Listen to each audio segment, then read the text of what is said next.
मैं बहुत आभारी हूं आप सबका कि आप यहां पर इतनी बड़ी संख्या में उपस्थित हैं। मुझे आपसे कुछ बात कहने का, संवाद करने का मौका मिल रहा है। आप सब मेरे बारे में जानते हैं कि मैं हिंदी भाषी हूं, मुझे मराठी बोलना नहीं आता। मैंने अभी थोड़ा मराठी पढ़ना सीखा है और मराठी कोई बोले तो मैं समझता हूं। बोलना शायद थोड़े दिन में सीखूंगा, फिर आपके बीच मराठी में व्याख्यान करूंगा। अभी आज मुझे आप माफ करेंगे, कभी शायद समय आएगा तो मैं मराठी में भी आपसे बात करूंगा। अपने देश की परिस्थिति जो है आज की, उसको ध्यान में रखकर हम लोग पिछले कई वर्षों से आजादी बचाओ आंदोलन चलाते हैं। उस आंदोलन का परिचय आप सबको है। ये आजादी बचाओ आंदोलन 1984 में यूनियन कार्बाइड की दुर्घटना के बाद शुरू हुआ था। भोपाल में आप जानते हैं कि एक बहुत बड़ा हत्याकांड हुआ था, गैस कांड हुआ था, भोपाल गैस कांड जिसका नाम था। उस गैस कांड में 3 दिसंबर 84 की रात को 22,000 लोग मरे थे। उन 22,000 लोगों की मृत्यु के बाद हम लोगों ने आजादी बचाओ आंदोलन शुरू किया था। और जब ये आंदोलन शुरू किया था तो उस समय उसका एक लक्ष्य था, और लक्ष्य ये था कि जिस अमेरिकी कंपनी ने भोपाल शहर के 22,000 लोगों का खून किया, उसको भारत से भगाना। क्योंकि जिस अमेरिकी कंपनी ने ये दुर्घटना की थी, उस अमेरिकी कंपनी को भारत सरकार कोई सजा नहीं दे पाई थी। भारत सरकार ने तो उस अमेरिकी कंपनी के साथ एक समझौता कर लिया था और उस समझौते के आधार पर यूनियन कार्बाइड कंपनी को माफ कर दिया था। तब हम लोगों ने उस अमेरिकी कंपनी को भगाने का एक अभियान शुरू किया, जिसमें हम सफल रहे और हमने उस यूनियन कार्बाइड कंपनी को भगा दिया था। बाद में यूनियन कार्बाइड जैसी ही एक और अमेरिकी कंपनी को हमने भगाया था। उस अमेरिकी कंपनी का नाम था कारगिल। एक तीसरी अमेरिकी कंपनी को भगाया था भारत से, उसका नाम था ड्यूपॉन्ट। एक ऐसी अमेरिकन कंपनी को भगाया था हमारे देश से जो दारू बनाने के लिए आई थी। उसका राजस्थान में अलवर जिले में बहुत बड़ा प्रोजेक्ट लगने वाला था, जिस प्रोजेक्ट में वो कंपनी हर दिन 4 करोड़ लीटर दारू बनाने वाली थी। आप जानते हैं राजस्थान में भयंकर पानी का संकट रहता है, तो जिस क्षेत्र में पानी नहीं मिलता पीने को, वहां एक अमेरिकी कंपनी का दारू फैक्ट्री बने और उसमें 4 करोड़ लीटर दारू रोज बने और वो बाजार में बिके, तो वो हमें मंजूर नहीं था। हमने उस कंपनी को भी वहां से भगा दिया था। तो ऐसी कई अमेरिकी कंपनियों को भारत से भगाने का एक अभियान, इसी का नाम है आजादी बचाओ आंदोलन। इसी आंदोलन में मैं लगा हुआ हूं पिछले कई वर्षों से।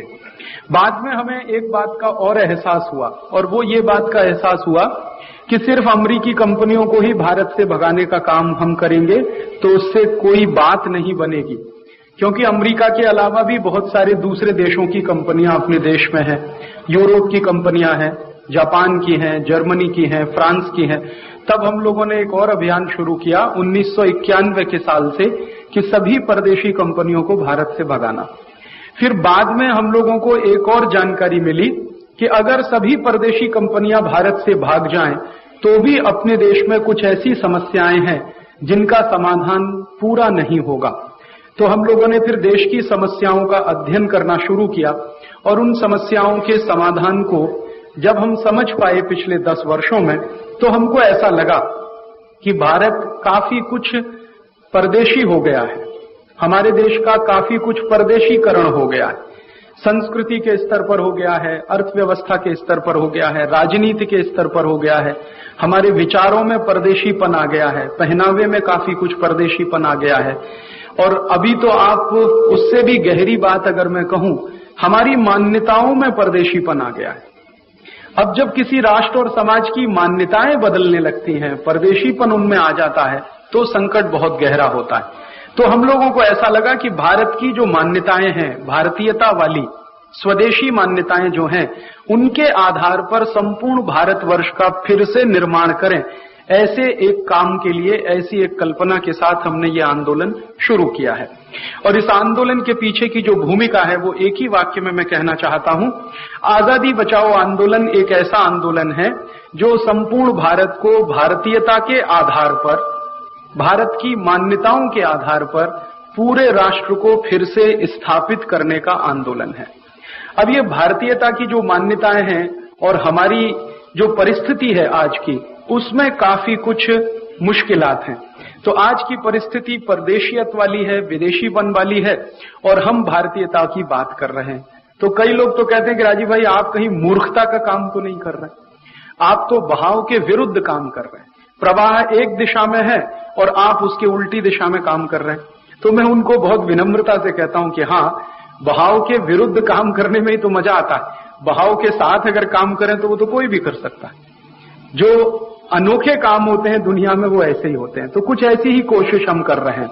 भारत की आज की परिस्थिति और आज की परिस्थिति से निकलने वाले प्रश्न और उनका समाधान, यही 3 बातें मैं आपके सामने रखने की कोशिश करूंगा। बहुत बार आपने मेरे व्याख्यान सुने हैं, आज कुछ अलग बात आपसे कहूंगा जो पहले की किसी व्याख्यान में मैंने नहीं कही, क्योंकि कई लोगों की मांग है कि राजीव भाई आज आप कुछ नई बात कहिए। तो कुछ नई बात भी आपसे शेयर करने की कोशिश करूंगा। और अब मैं मेरा व्याख्यान एक बिल्कुल नई घटना से शुरू करता हूं। अभी थोड़े समय पूर्व हमारे भारत देश में एक जनसंख्या का सर्वेक्षण हुआ था, लोक संख्या सर्वेक्षण जिसको कहते हैं। अंग्रेजी में अगर एक शब्द आप उसको कहें तो सेंसस। हर 10 वर्ष में भारत देश में सेंसस होता है। सेंसस माने पूरे देश की लोक संख्या की परिस्थिति क्या है उसके बारे में सरकार माहिती लेती है। फिर हमारे देश की सरकार का जो माहिती खाता है और उसके साथ एक स्टैटिस्टिकल डिपार्टमेंट, दोनों मिलकर एक बुकलेट प्रकाशित करते हैं और वो बुकलेट पूरे देश में परिस्थिति क्या है वो बताती है।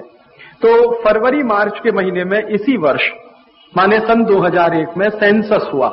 शायद आपको याद होगा, आपके घर में कुछ सरकारी खाता के कर्मचारी आए होंगे जिन्होंने आपसे कुछ प्रश्न पूछे होंगे और उन प्रश्नों का जवाब आपने दिया होगा। उसके आधार पर वो सेंसस पूरे देश में चला। ये सेंसस जब पूरा हुआ तो सरकार ने पूरे देश के सामने कुछ माहिती दी। उसमें से कुछ माहिती मैं आपसे कहना चाहता हूं। पहली माहिती ऐसी मिली कि 101 कोटि की लोक संख्या हमारे देश में हो गई है। दूसरी माहिती ये मिली कि 101 कोटि की लोक संख्या में 45 कोटि लोग ऐसे हैं जो बहुत गरीब हैं, और इतने गरीब हैं जिनको 2 समय खाने के लिए रोटी नहीं है, 45 कोटि लोगों। तीसरी माहिती उस सेंसस में ये मिली कि जो 45 कोटि लोगों की भयंकर गरीबी अपने देश में है, इन 45 कोटि लोगों में 25 कोटि लोग इतने गरीब हैं जिनके पास एक दिवस में खर्च करने के लिए 5 रुपया नहीं, 5 रुपए प्रति व्यक्ति नहीं है एक दिवस में खर्च करने। ऐसे 25 कोटि लोग हैं। फिर सरकार की माहिती के अनुसार 10 कोटि लोग अपने देश में ऐसे हैं जिनके पास एक दिवस में खर्च करने के लिए 1 रुपया नहीं, और 5 कोटि लोग तो इतने गरीब हैं अपने देश में जिनके पास एक दिवस में खर्च करने के लिए 50 पैसा भी नहीं। ये हमारी सरकार की माहिती है जो बताती है। और आप जानते हैं कि सरकार माहिती देती कम है, छुपाती ज्यादा है। तो अगर इस माहिती को सच्चा मानना हो तो इसमें कुछ और बढ़ोतरी करनी होगी।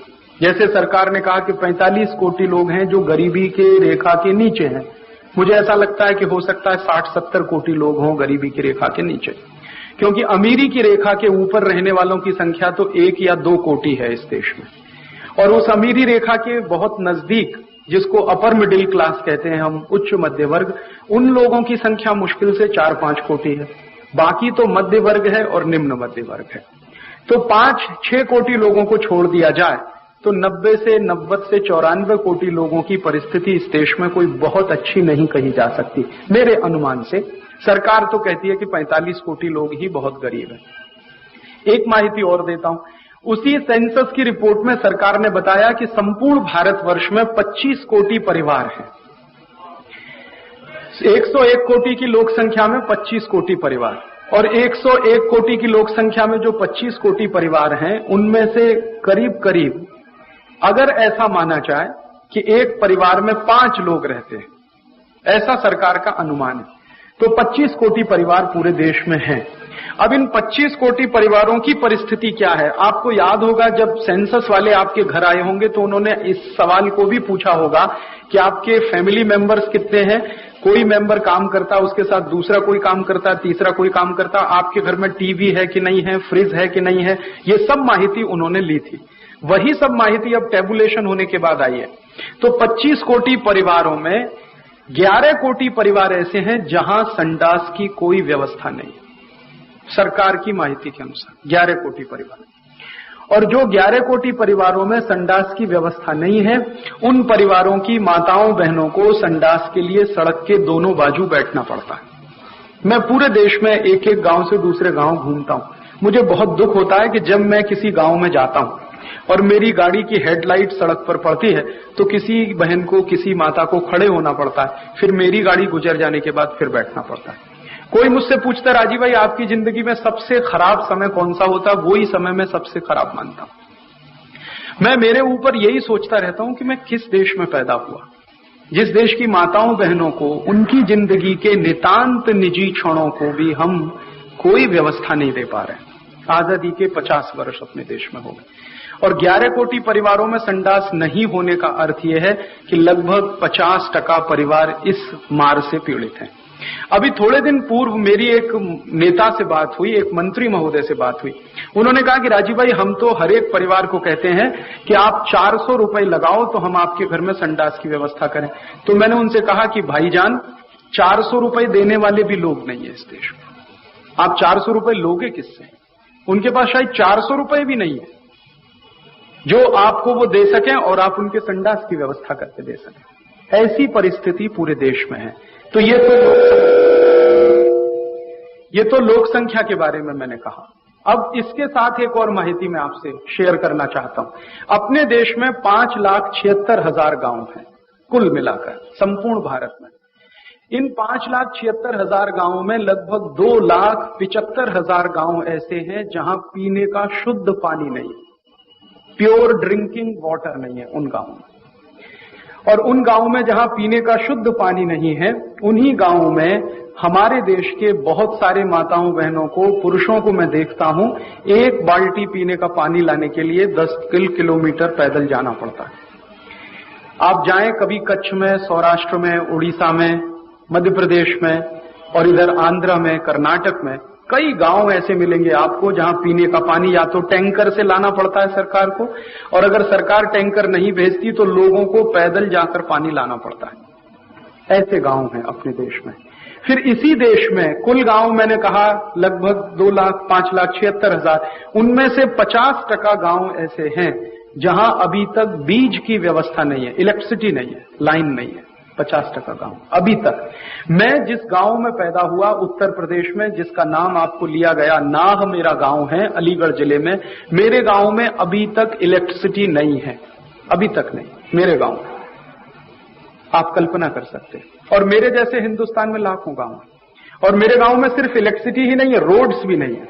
मुझे मेरा गांव जब जाना होता है तो एक जगह तक मैं गाड़ी से जा सकता हूं, उसके बाद फिर पैदल 5-6 किलोमीटर अंदर इंटीरियर में जाना होता, गाड़ी भी नहीं जा सकती क्योंकि रोड्स ही नहीं है। ऐसी परिस्थिति हिंदुस्तान के 48% गांव में। और लगभग 50% ही गांव ऐसे हैं जहां पर कोई बीमार पड़ गया तो उसको मरने का ही इंतजार करना पड़ेगा।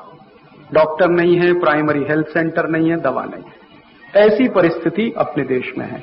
और एक आखिरी बात इसी से जुड़ी हुई ये कहना चाहता हूं कि जिन 11 कोटि परिवारों में संडास की व्यवस्था नहीं है, उन्हीं परिवारों में एक एक व्यक्ति के पास पहनने के लिए 5-5 मीटर कपड़ा भी नहीं है, कापड़ भी नहीं। मैंने हिंदुस्तान के अत्यंत गरीब लोगों को देखा है जिनकी आप कल्पना नहीं कर सकते यहां बैठे हुए। मैं भारत पूरा घूम चुका हूं, शायद ही कोई प्रदेश है जहां मैं नहीं गया। अभी थोड़े दिवस पूर्व मैं उड़ीसा गया था। उड़ीसा में एक जिला है, उसका नाम है कालाहांडी। कालाहांडी जिले का एक गांव है, उसका नाम है भवानीपट्टनम। भवानीपट्टनम गांव में मैं सभा करने गया था। तो सभा आयोजन जहां पर था वो बहुत बड़ा मैदान था, बहुत सारे लोग उसमें आए थे। लेकिन मुझे हैरानी इस बात की थी कि जो लोग मेरा व्याख्यान सुनने आए थे उनमें से बहुत थोड़े लोग मेरे सामने बैठे थे, ज्यादा लोग झाड़ के पीछे खड़े हुए, लेकिन व्याख्यान सुनना चाहते थे, झाड़ के पीछे खड़े हुए थे। मैंने एक आयोजक को कहा कि भाई ये जो झाड़ के पीछे लोग खड़े हैं इनको सामने लाके बिठाओ ना। तो उसने कहा वो नहीं आएंगे। तो मैंने पूछा क्यों नहीं आएंगे? तो उनका उनके शरीर पर इतना कापड़ नहीं है कि वो आपके सामने आके बैठ सके। लेकिन वो ये जानना चाहते थे कि कोई आदमी हमारी गरीबी के बारे में बात करने आया है, उनको ये मालूम था। लेकिन वो सामने आने में इतने शर्मिंदगी महसूस करते थे कि उनके पास कापड़ नहीं। फिर मैंने उसी भवानीपट्टनम के आसपास के गांवों में दौरा किया था, सर्वे किया था। तो एक गांव में मैं गया, वहां के गांव में मैंने देखा किसी भी घर में तो शायद दरवाजा नहीं, और झोपड़े जैसे घर, कोई भी घर कहलाने लायक स्थिति में था नहीं। 10 फीट 12 फीट का उनका छोटा सा झोपड़ा, उसी में 5-6 लोगों का परिवार रहता है। पता नहीं कैसे रहता है, मेरी कल्पना के बाहर। फिर उस गांव के सरपंच के घर में मैं गया तो सरपंच का घर भी वैसा ही। फिर सरपंच के घर में मैं गया तो मैंने सोचा उससे कुछ मैं बात करूं। तो मेरे साथ मेरे कई कार्यकर्ता थे जो उड़िया भाषा बोलते हैं, तो मैंने उनको कहा जरा सरपंच को बुलाओ। तो उन्होंने कहा वो आएगा नहीं, आप उसके घर चलो। तो मैंने कहा चलो। तो हम गए सरपंच के घर। तो सरपंच को जब हमने आवाज दिया, क्योंकि दरवाजा तो था नहीं तो हम क्या कहते, खटखट तो कर नहीं सकते, कुछ सांकल थी नहीं। आवाज दिया तो उसकी पत्नी बाहर आई। तो मुझे बहुत दुख हुआ ये देखकर कि उस बहन के शरीर पर 2 मीटर भी कापड़ नहीं है जिससे वो अपने पूरे शरीर को लपेट सके। 2 मीटर भी कापड़ नहीं। फिर मैंने उसको कहा कि आप बाहर मत आओ, आप अपने अंदर जाओ, अपने पति को बाहर भेजो। तो वो बहन अंदर गई तो थोड़ा देर लगे उसके पति को बाहर आने में। तो मैं सोच रहा था क्यों बाहर नहीं आता। तो मुझे इतना तकलीफ हुई और मैं रो दिया उस दिन कि जो कापड़ लपेटकर पत्नी बाहर आई थी वही कापड़ पहन के पति बाहर आए। इतनी भयंकर गरीबी में हिंदुस्तान के कोटि कोटि लोग रहते हैं। तो ये परिस्थिति आज अपने देश की है। तो ये परिस्थिति जब अपने देश की है तो वो मुझे बहुत तकलीफ देती है। मेरे मन में हमेशा एक प्रश्न आता है कि इतनी गरीबी क्यों, क्या पाप किया है हमने, कौन से पाप की सजा ईश्वर हमें दे रहा है, क्यों इतनी भयंकर गरीबी में लोग हैं। गरीबी का अंदाजा आप लगाना चाहें तो रोज अखबारों में खबर आती है। अभी 1 सप्ताह पहले मैंने एक न्यूज़पेपर में कटिंग काटा। कटिंग ये था, न्यूज ये थी कि छत्तीसगढ़ नाम का एक प्रदेश है, वहां पर एक गांव में 20 लोग, 4 परिवार के 20 लोग, उनको 1 सप्ताह से भोजन नहीं मिला करने को। तो उन्होंने क्या किया कि गांव में एक भैंस मर गई थी, तो मरी हुई भैंस का मांस खाया और बेचारे वो अगले दिन सब मर गए। 20 लोग एक साथ मर गए एक गांव। उसी छत्तीसगढ़ में, उड़ीसा में से ये भी खबरें आती हैं कि बहुत सारे आदिवासी, वनवासी, हम जो भी कहें अपने हिसाब से उनको जो भी संबोधन करें, जो वनों में रहने वाले लोग, हमारे ही देश के लोग, हमारे ही भाई बहन, जिनको कभी खाने को रोटी नहीं मिलती तो वो पेड़ की जड़ काटकर पानी में उबालकर उसी को खा लेते हैं, उसी को वो भोजन मानते हैं। अब ऐसी परिस्थिति पूरे देश में है। भारत सरकार के बहुत सारे अधिकारी मानते हैं कि राजीव भाई, हमारे पास जितनी माहिती आती है भूख से मरने वाले लोगों की, उससे कई गुने ज्यादा लोग मरते हैं दर बरस। क्योंकि हमारे पास जो केस रजिस्टर होते हैं वो 2 रास्ते से, या तो FIR हो, पुलिस में कोई रिपोर्ट आए, या समाचार में खबर छपे न्यूज़पेपर। अगर न्यूज़पेपर में नहीं आता और पुलिस को कोई सूचना नहीं तो हमें तो मालूम ही नहीं कि कितने लोग मर गए। मेरे एक मित्र हैं जो भारत सरकार में बहुत लंबे समय तक कैबिनेट सेक्रेटरी रहे हैं, SP शर्मा। एक बार मैंने उनको पूछा कि आप जब कैबिनेट सेक्रेटरी थे तो कभी तो बहस होती होगी मंत्रिमंडल में, सरकार बात करती होगी गरीबी के बारे में, भूखमरी के बारे में, तो कुछ तो अंदाजा आता होगा आपको, क्या स्टैटिस्टिक्स हैं।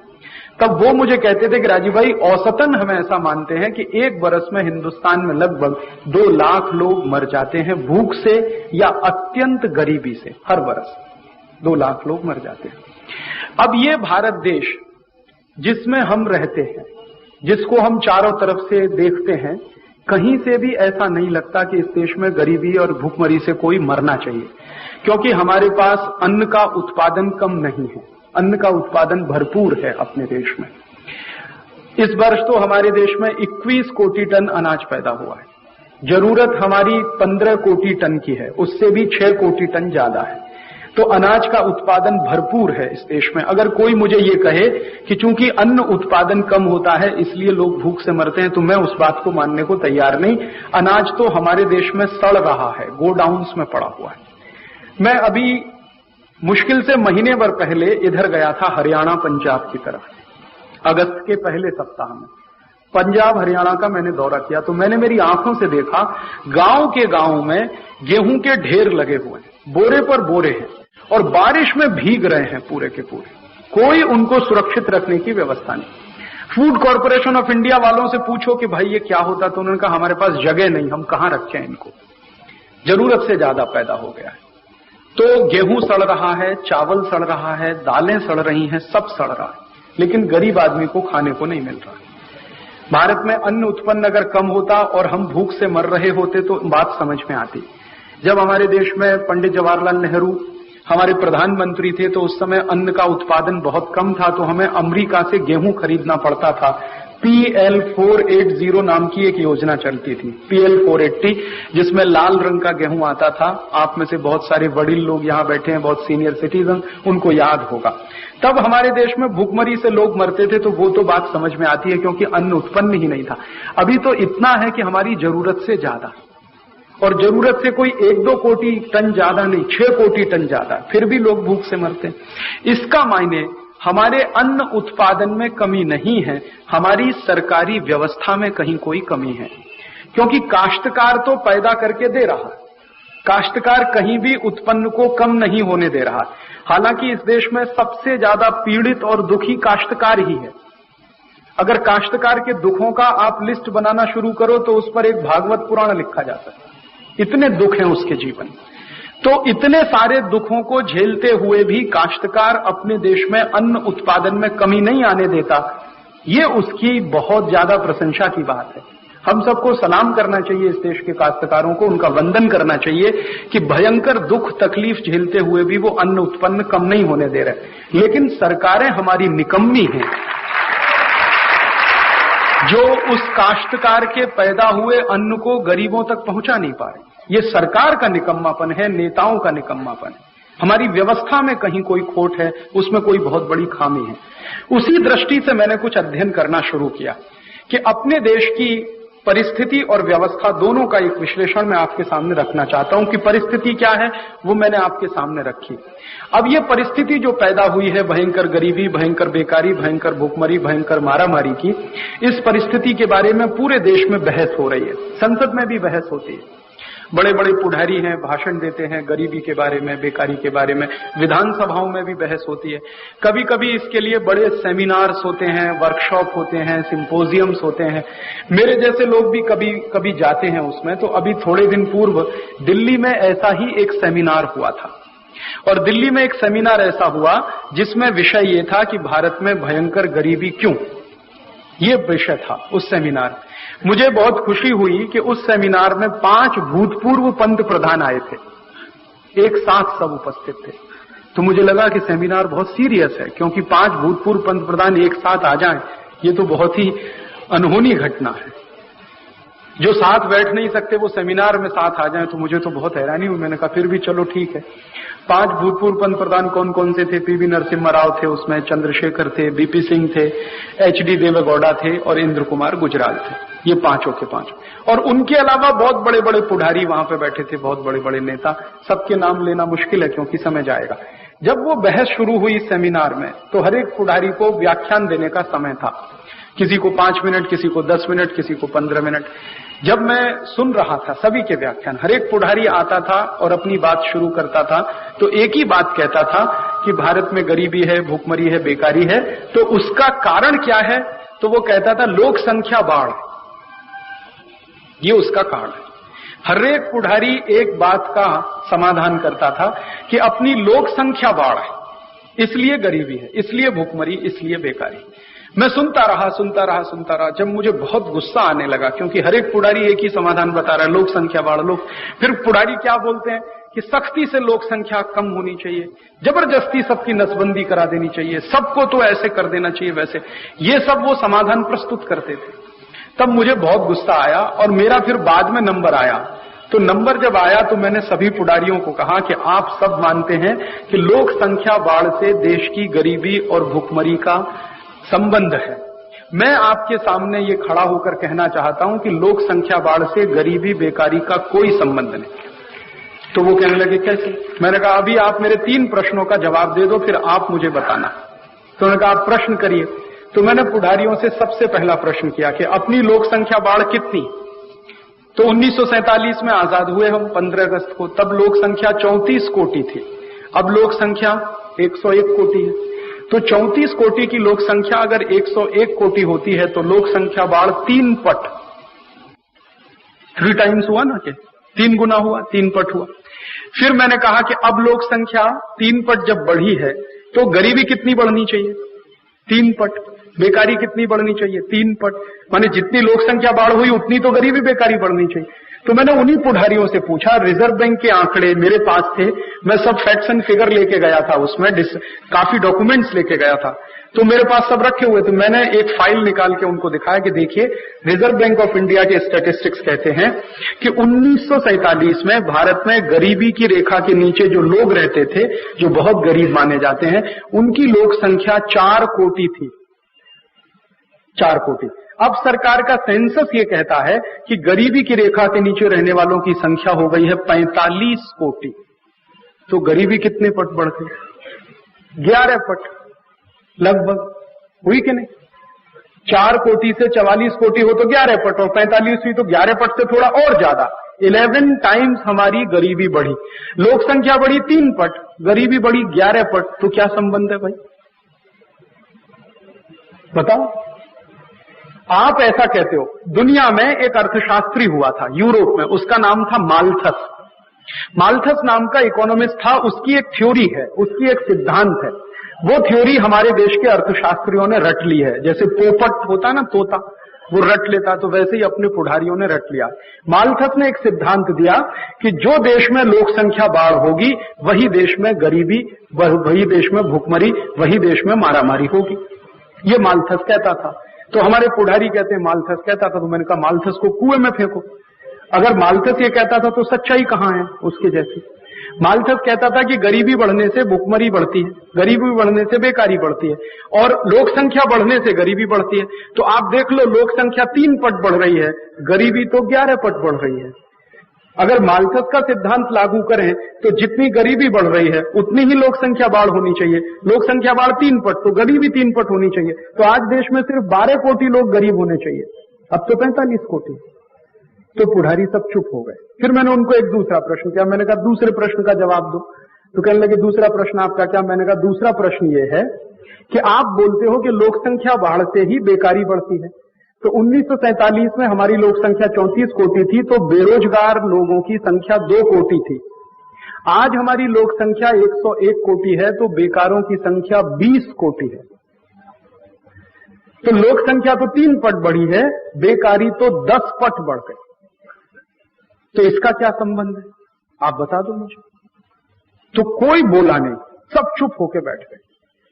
फिर मैंने कहा कि मैं बताऊं? तो उन्होंने कहा आप बताओ क्या कारण है फिर गरीबी बेकारी बढ़? मैंने कहा गरीबी और बेकारी बढ़ने का कारण आप सब लोग हैं जो यहां बैठे। कहने लगे आप क्या कह रहे हैं? मैंने कहा मैं सही कह रहा हूं।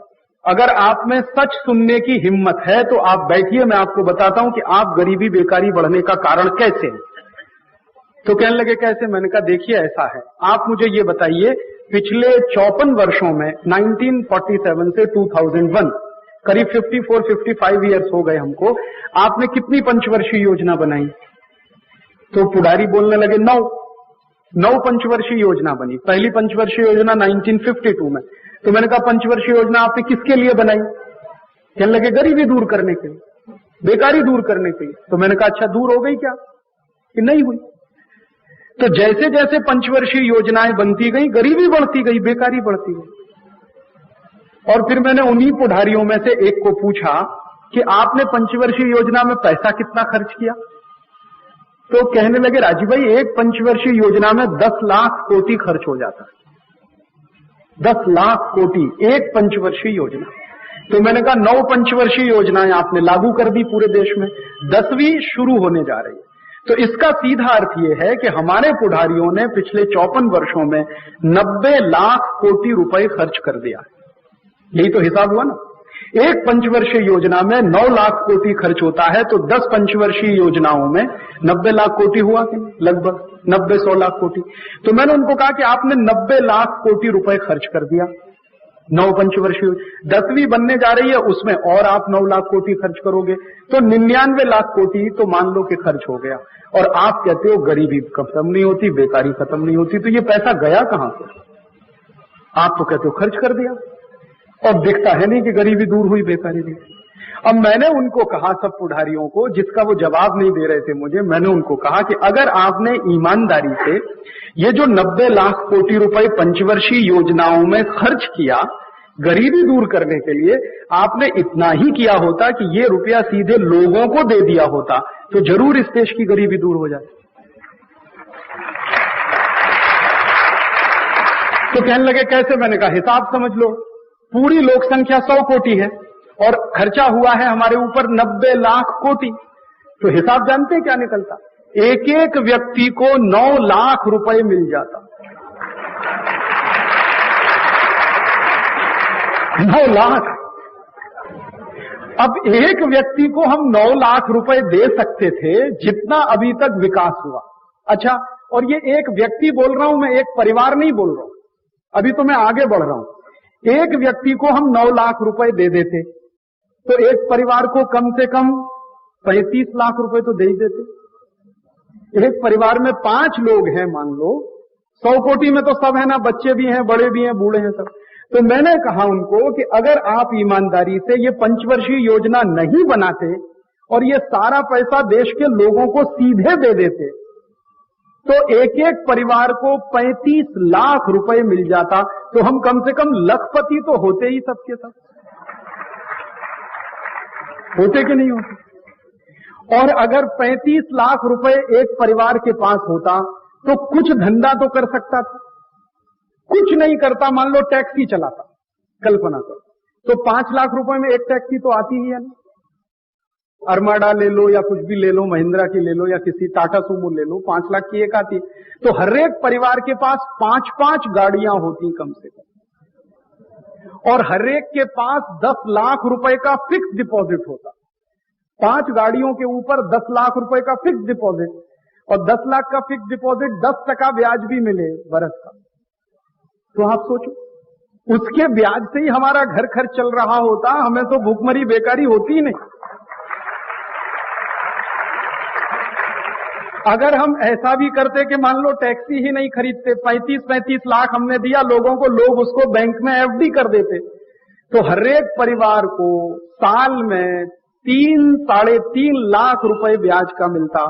साल में 3.5 लाख रुपए, तो महीने में कितना? कम से कम 30,000 तो बैठेगा ही। तो महीने में 30,000 रुपए की आमदनी दर एक फैमिली की होती, चाहे वो खाकपति, चाहे रोडपति, चाहे करोड़पति। तो हर एक आदमी को महीने में 30,000 रुपए की आमदनी होती, तो वो भैंस का घास खा के मरता या भैंस का मांस खा के मरता? ये कैसे हो गया? तब वो सब पुढ़ारी शांत हुए, फिर कहने लगे कि आपकी बात कुछ तो समझ में आ रही है। मैंने कहा अगर आप थोड़ी और ईमानदारी से समझने की कोशिश करें तो मैं आगे भी आपको समझा सकता हूं। तो कहने लगे क्या करें? मैंने कहा आप ये सब सरकार चलाना बंद कर दो, सब बंद कर दो। तो कहने लगे फिर क्या होगा? मैंने कहा मैं उसका रास्ता बताता हूं। आप सरकार बंद कर दो, फैमिली प्लानिंग डिपार्टमेंट सब बंद करो, प्लानिंग कमीशन बंद कर दो, सब बंद कर दो, बजट सब बंद कर दो, क्योंकि आपने सिद्ध कर दिया, 54 साल हमने आपको समय दिया, आपने पूरे पैसे को पता नहीं कहां खड्डे में डाला। आप बोलते हो कि 90 लाख कोटि हमने खर्च किया, लेकिन वो हुआ ही नहीं, गरीबी तो दूर नहीं हुई, बेकारी दूर नहीं। तब मैंने उनको कहा कि आपको याद है, आप जो लोग हैं इन्हीं में से एक व्यक्ति थे भूतपूर्व पंत प्रधान, उनका नाम था श्री राजीव गांधी। तो मैंने कहा वो आप में से थोड़े बेहतर थे। तो कहने लगे क्यों? मैंने कहा वो थोड़े स्पष्ट वक्ता थे, बोल देते थे जो मन में था। तो एक दिन उन्होंने लोकसभा में कह दिया कि मैं दिल्ली से 1 रुपया जब काश्तकार को भेजता हूं तो नीचे 15 पैसा पहुंचता। इसका अर्थ यह है कि दिल्ली से काश्तकार के बीच की व्यवस्था में कहीं तो छेद है, पहुंचता ही नहीं उसके पास। अच्छा, ये बात राजीव गांधी ने कही थी 1989 में, 1989 में। तब घोटाले बहुत कम होते, भ्रष्टाचार कम होता। अब मैं ऐसा मानता हूं कि दिल्ली से शायद वो 1 रुपए भेजते होंगे तो काश्तकार तक 5 पैसा भी नहीं पहुंचता होगा। तो ये जाता कहां है सब? आप तो दिल्ली से भेज रहे हो, पंचवर्षीय योजना बना रहे हो, बजट चला रहे हो, लाखों करोड़ों रुपए उसमें खर्च हो रहा है, लेकिन होता तो कुछ नहीं है। गांव में असलियत तो कुछ और है, पीने को पानी नहीं, खाने को रोटी नहीं, चलने को सड़क नहीं, दवा नहीं, ये नहीं वो नहीं। तो कुछ परिस्थिति तो विपरीत है। आप तो कहते हो हम तो करोड़ों रुपए खर्च कर रहे हैं। और ये सब पुढ़ारी लोग जब सरकार चलाते हैं तो हमसे टैक्स लेते हैं, क्या बोलकर कि हम देश का विकास करेंगे। तो आप टैक्स देते हैं, मैं भी टैक्स देता हूं। कितना टैक्स देते हैं? यहां बैठा हुआ हर एक नागरिक 5,000 रुपए टैक्स देता बरस में, एवरेज। हो सकता है आप में से तो लाखों रुपए टैक्स देने वाले भी होंगे, लेकिन मैं एक एवरेज बता रहा हूं क्योंकि आप में से बहुत लोग इनकम टैक्स देते होंगे तो लाखों रुपए जाता होगा, लेकिन कोई आदमी तो शायद नहीं दे पाता। तो मैं एक एवरेज बता रहा हूं, पूरे देश में 100 कोटि की लोक संख्या है और सरकार का जो टोटल टैक्स कलेक्शन है एक बरस का वो 5 लाख कोटि का है, जिसमें 2 लाख कोटि केंद्र का है, 3 लाख कोटि राज्य सरकारों का। तो हर एक व्यक्ति औसतन 5,000 रुपए टैक्स देता है बरस में। तो हम सब जो 5,000 रुपए बरस में टैक्स देते हैं, अब आप जरा अकोला के बारे में कल्पना करो, अकोला की लोक संख्या कितनी है? 4 लाख और हर व्यक्ति टैक्स दे रहा है 5,000। तो 4 लाख में 5,000 का गुणा कर लो। नहीं 2 करोड़ तो कुछ भी नहीं है, 20 करोड़ या 200 करोड़। 4 लाख में 5,000 का गुणा, इकाई, ढाई, सैकड़ा, हजार, 10,000, लाख, 6 बिंदी तो वो, फिर 10 लाख, करोड़, 10 करोड़ और फिर और 200 करोड़। अब आप जरा सोचो, आप सब अकोला वाले मिलकर 200 करोड़ रुपए का टैक्स भर रहे हो एक बरस में। अच्छा, आप में इतनी अकल नहीं है क्या कि ये 200 करोड़ का जो टैक्स हम भर रहे हैं इसको अपने ही अकोला में रोक लें और इससे पूरे अकोला की व्यवस्था को सुधार लें? ये संभव नहीं है क्या? अच्छा, और आप जरा कल्पना करो कि जितना टैक्स में आप हर बरस भरते हो उसका देना बंद कर दो पुढ़ारियों। मान लो टैक्स देना बंद कर दो, और ये मैं खुलेआम बोलता हूं चैलेंज देकर के, एक समय आएगा कि आपको टैक्स देना बंद करना ही पड़ेगा, नहीं तो ये सब हरामखोर आपका पैसा खाते ही रहेंगे।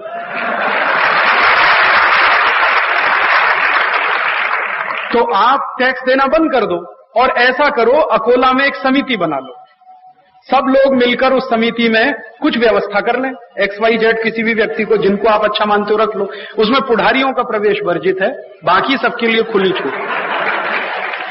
तो वो समिति बन जाए और 200 कोटि रुपए हर बरस अगर आपके पास आए तो क्या आप 200 कोटि रुपए में अकोला में पीने का पानी नहीं दे पाएंगे?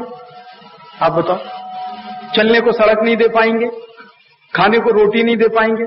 मैं तो अकोला के हिसाब से बोलता हूं कि 200 कोटि रुपए दर बरस अगर आप ले भी लोगे तो अकोला की संपूर्ण व्यवस्था को चलाने में मुश्किल से मुश्किल 50 कोटि का खर्च आएगा। 150 कोटि हर साल बैलेंस रहेगा, जो सरप्लस होगा आप तो अकोला के साथ 10 और जिले की व्यवस्था चला सकते। तो ये बात मैंने पुढ़ारियों को कही कि आप देश के ऊपर रहम करो महाराज, आप पधार जाओ इस देश में से, कहीं दुनिया में जगह मिले वहां चले जाओ, हमको हमारे हाल पे छोड़ दो, हम हमारा टैक्स इकट्ठा करके अपने शहर की व्यवस्था चला सकते हैं। क्या मुश्किल है इसमें? अच्छा आप बताओ, हम घर चलाते हैं तो शहर नहीं चला सकते क्या?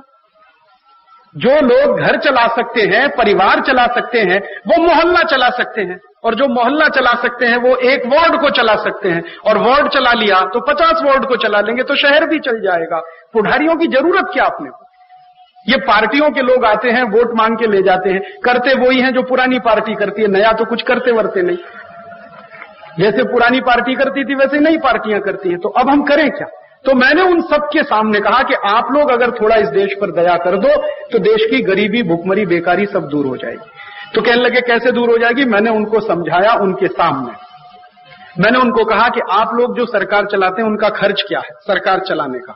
तो हमारे देश में पुढ़ारी नंबर 1 जिनको हम राष्ट्रपति कहते हैं, आप जानते हैं उनका एक बरस का खर्च 18 कोटि रुपए का, एक बरस का 18 कोटि रुपए जो हम देते हैं उनको। कहां से देते हैं? टैक्स के पैसे में से। तो 18 कोटि रुपए पुढ़ारी नंबर 1 राष्ट्रपति का खर्च।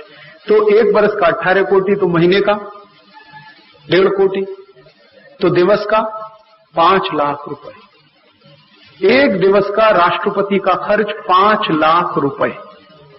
और एक दिवस में भारत में 5 कोटि लोग हैं जिनके पास 50 पैसा नहीं खर्च करने। हमारे देश की सरकार के आंकड़ों के अनुसार 25 कोटि लोगों को दिवस में खर्च करने को 5 रुपया नहीं है, 10 कोटि के पास दिवस में 1 रुपया नहीं है, 5 कोटि के पास तो 50 पैसा नहीं। इसका मायने यह है कि 45 कोटियों के पास एक एवरेज के हिसाब से 6.5 रुपए दिवस का नहीं है खर्च करने। अगर मैं तीनों को ऐड करके बोलूं तो ऑन एन एवरेज, तो हमारे देश में 45 कोटि लोगों को दिवस में 5 रुपए नहीं है खर्च करने के लिए, और राष्ट्रपति नाम के पुढ़ारी को दिवस में 5 लाख रुपए। अब मैं आपसे एक प्रश्न पूछता हूं, आपने राष्ट्रपति को बनाया है कि राष्ट्रपति ने आपको बनाया? आपने बनाया ना, तो मालिक आप हैं या वो? तो राष्ट्रपति कौन है? नौकर। आपने दुनिया में ऐसी कोई व्यवस्था देखी है जहां मालिक भूखा मरे और नौकर मजा करे?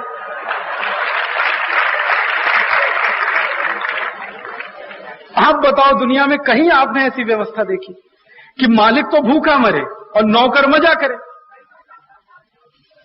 आप अपने व्यापार में ऐसे किसी नौकर को रखेंगे? आप दुकान चलाते हैं, दुकान में ऐसा नौकर रखेंगे कभी कि नौकर मलाई खाए और मालिक भूखा मर जाए? तो जो देश का मालिक है, जिसको हम वोटर कहते हैं, देश का नागरिक कहते हैं, जो टैक्स देता है, लेजिटिमेट सिटीजन है, नेचुरल बॉर्न सिटीजन है, वो भूखा मर रहा है और हमारे देश के पुडारियों की पगार पे एक एक व्यक्ति पर 18 कोटी रुपए खर्च हो रहा है। फिर राष्ट्रपति की पगार तो 18 कोटी, उनके नीचे उपराष्ट्रपति, उनकी पगार का खर्च एक बरस का 13 कोटी। एक बार मैंने ये भी माहिती लेने की कोशिश की कि ये लोग काम क्या करते हैं, क्या काम करते हैं, आप पूछो क्या काम करते हैं उनसे। तो राष्ट्रपति का काम है कि लोकसभा से कोई फाइल जाती है उस पर सही करना। तो कितने दिन फाइल जाती है? बरस में 1 महीना बस। क्यों? बाकी दिन लोकसभा चलती ही नहीं, और चलती भी है तो वहां दंगल होता।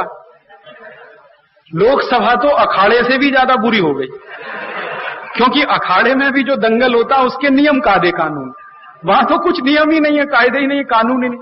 कोई किसी की पैंट उतार रहा है, कोई किसी की खींच रहा है, कोई किसी की खींच रहा है, यही लगा रहता है लोकसभा। और कभी कभी तो ऐसी हालत होती है लोकसभा की कि वो बेचारा जो अपना अध्यक्ष है वो ठक ठक ठक ठक पीटता रहता, कोई किसी की सुनता ही नहीं, लगे जिंदाबाद मुर्दाबाद, ऐसे जैसे गली के चौराहे पे जिंदाबाद मुर्दाबाद करते हैं वो सदन के अंदर। और जब राष्ट्रपति लोकसभा अध्यक्ष बहुत परेशान हो जाता है तो सदन को स्थगित कर देता। तो वो यही तो चाहते हैं कि सदन स्थगित होता रहे और पगार उनको बढ़ती रहे। तो सदन स्थगित हो जाता, फिर काम ही नहीं होता, और ऐसे दिवस लोकसभा में बहुत बर्बाद होते हैं। भारत देश के पूर्व लोकसभा अध्यक्ष, जिनका नाम है पीए संगमा, उन्होंने अभी थोड़े दिन पहले एक पुस्तक छोटी सी लिखी है, उसमें कहा है कि आज से 50 बरस पहले लोकसभा में जितना काम होता था आज उसका 10% भी नहीं होता। 10% काम नहीं है लोकसभा। तो चूंकि लोकसभा में काम नहीं है तो राष्ट्रपति को काम नहीं, लोकसभा काम करे तो राष्ट्रपति को काम हो, लोकसभा काम ही नहीं करती तो राष्ट्रपति को काम, और काम होता भी है तो सिर्फ सही करने। तो सही करने का काम करने के लिए हमने एक नौकर रखा है, उसको 5 लाख रुपए दिवस की हम पगार देते हैं। क्या विचित्र देश है। और हिंदुस्तान में जो मालिक है इस देश का, काश्तकार, मजदूर, अध्यापक, विद्यार्थी, आप, मैं, हम सब, जो रोज 8-8 घंटे मेहनत करें, 10-10 घंटे खेती में मेहनत करें, उनको 40 रुपए नहीं मिलता, 50 रुपए नहीं मिलता, 60 रुपए नहीं मिलता। बेचारे 10-10, 15-15 रुपए पे काम करने को तैयार है। कल मैं उरन नाम के गांव में गया, वहां मेरे एक परिचित मित्र हैं निमाड़े से, मैं उनसे बात कर रहा था तो उन्होंने कहा, राजीव भाई हमारे गांव की तो परिस्थिति ऐसी है कि बहनें, महिलाएं पूरे दिवस खेत में काम करें तो भी 25 रुपए नहीं मिलता उनको। तो हमारे देश का काश्तकार दिवस भर खेती में काम करे, मर जाए तो उसकी पीठ टूट जाए, क्योंकि जब वो खेती करता है, धान की खेती करे तो उसकी पीठ टूट जाती है, झुके झुके झुके झुके धान की रोपाई करनी पड़ती है। वो काश्तकार को दिवस में 25 रुपए भी न मिले और राष्ट्रपति को सिर्फ सही करने के लिए दिवस का 5 लाख रुपए खर्च। ये व्यवस्था अपने देश में। और राष्ट्रपति महोदय जिस घर में रहते हैं वो घर कैसा? 350 कमरे एक घर में। शिवाजी महाराज का महल भी नहीं था ऐसा, तो 350 किसी राजा का महल नहीं था 350 का। राष्ट्रपति के महल में 350 कमरे। मैंने एक दिन उनको कहा, मेरे कुछ मित्रों को जो पुडारी हैं, कि राष्ट्रपति 2 पति पत्नी हैं बस, एक पति और एक पत्नी, और तो कोई है नहीं घर में। तो ये 2 लोग 350 कमरे में रहते कैसे हैं? आप मुझे जरा ये समझो, कैसे रहते? कुछ हिसाब ही नहीं बैठता उसका। मैंने एक दिन ये सोचा कि वो एक दिवस या एक रात एक कमरे में सोएं, दूसरे दिवस दूसरे कमरे में सोएं, तीसरे दिवस तीसरे कमरे में सोएं, तो भी 1 बरस के बाद पहले कमरे का नंबर आएगा। 1 बरस के बाद, क्योंकि 1 बरस में दिन 365, 15 दिवस छुट्टी के निकाल दो। हालांकि राष्ट्रपति की छुट्टी उससे ज्यादा है, 3 महीने की छुट्टी है उनकी, तो मैं तो 15 दिवस ही की बात करता हूं। तो 15 दिवस छुट्टी के निकाल दो, हर दिवस वो एक कमरे में सोए तो भी 350 कमरे का हिसाब कुछ समझ में नहीं आता। वो रहते हैं उतने बड़े घर में। हो सकता है राष्ट्रपति बनने के पहले उनके पास 2 ही कमरे का घर हो, लेकिन राष्ट्रपति बनने के बाद, माने हमारा नौकर बनने के बाद, उनको आलीशान महल मिलेगा। जब वो हमारे जैसे हैं तब वो 2 ही कमरे के घर में रहेंगे, लेकिन जब हमारे नौकर बन के सही करने के लिए बैठेंगे तो उनको 350 कमरे का घर मिलेगा। ये व्यवस्था अपने देश में। अब वो जो 350 कमरे का घर है उसकी सफाई होती है, तो उसमें तो 400 से ज्यादा तो कर्मचारी है झाड़ू लगाने वाले, फिर पीछे से पोछा लगाने वाले, दिवस भर उसमें सफाई चलती रहती, दिवस भर। मैं तो कई बार गया हूं वहां। और फिर वहां पे रसोई हैं, डॉक्टर हैं, 20 डॉक्टर, 20। अब पता नहीं कैसे इलाज होगा। एक डॉक्टर हो तो कुछ समझता भी है भाई उसको क्या बीमारी है क्या नहीं। अब 20 डॉक्टर एक साथ खड़े हो गए और राष्ट्रपति एक बीमार, कैसे इलाज करेंगे कुछ मुझे तो नहीं समझ। वो एक डॉक्टर एक डायग्नोसिस करेगा, दूसरा दूसरी करेगा, तीसरा तीसरी करेगा, पता नहीं कैसे इलाज। अभी हिंदुस्तान की परिस्थिति यह है कि गांव में 2-2 लाख लोगों के मरीजों पर एक डॉक्टर नहीं, और राष्ट्रपति के ऊपर 20 डॉक्टर। और जब वो चलते हैं तो 25-30 कारें उनके साथ चलती, 25-30 कम से कम। एक बार मैंने किसी को पूछा कि भाई इतनी कार क्यों चलती है, एक कार काफी है उनके लिए। तो उन्होंने कहा हम इसलिए 25-30 कार चलाते हैं कि उनके ऊपर कोई अतिरेकी हमला ना करे। तो मैंने कहा आप इसकी क्या गारंटी लेते हैं? तो उन्होंने कहा हम ऐसी गारंटी लेते हैं कि राष्ट्रपति किस कार में ये पता ही नहीं चलता। तो एक ही कार में वो बैठते हैं, बाकी सब खाली होती, सिर्फ ड्राइवर रहता, आगे पीछे लाइन से चलती है। एक में वो बैठते हैं, बाकी खाली चलती है। तो वो जब चलती हैं तो उनके डीजल पेट्रोल का खर्च वो अलग से है। तो कुछ समझता नहीं अपने को, तो ये क्या चलता है अपने लिए। फिर उपराष्ट्रपति है, उनको तो बरस का खर्च 13 कोटि का, उनका तो कुछ भी काम नहीं। राष्ट्रपति तो भी सही करते, उपराष्ट्रपति का तो वो भी काम नहीं। एक बार मैंने किसी को पूछा ये उपराष्ट्रपति क्यों बनाए आपने, काम तो कुछ है नहीं। तो वो कहते हैं कि राजीव भाई राष्ट्रपति मर गए तो